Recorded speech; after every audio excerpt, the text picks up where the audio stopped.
Pastor, நான் செத்தா கூட என்ன விசாரிக்கிறதுக்கு ஆள் இல்லை பாஸ்டர். என்ன சுத்தி எல்லா சொந்தக்காரங்களும் இருக்காங்க பாஸ்டர். நான் ஒரு நல்ல நிகழ்ச்சியான வீட்டுக்கு போகும்போது எல்லாரும் ஒருத்தர் பார்த்து எத்தனை விசாரிக்கிறாங்க, ஆனா என்ன விசாரிக்கவே இல்லையே.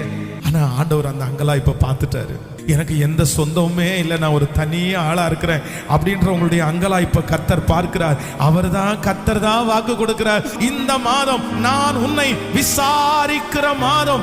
உன்னை விசாரிக்கிறதற்கு யாருமே இல்லாவிட்டாலும் இந்த மாதம் பரலோக தகப்பனாகிய ஆண்டவராகிய இயேசு கிறிஸ்து உன்னை விசாரிக்கிறார். உங்கள் பிள்ளைகளை விசாரிக்கிறார். உங்களுடைய சூழ்நிலையை விசாரிக்கிறார். இதோ அவர் விசாரிக்கும் போது குறைவுகள் எல்லாம் நிறைவாக்கப்படுகிறது. அவர் விசாரிக்கும் போது இதுவரையிலும் கிடைக்காத பலன் உனக்கு திரும்ப கிடைக்கிறது.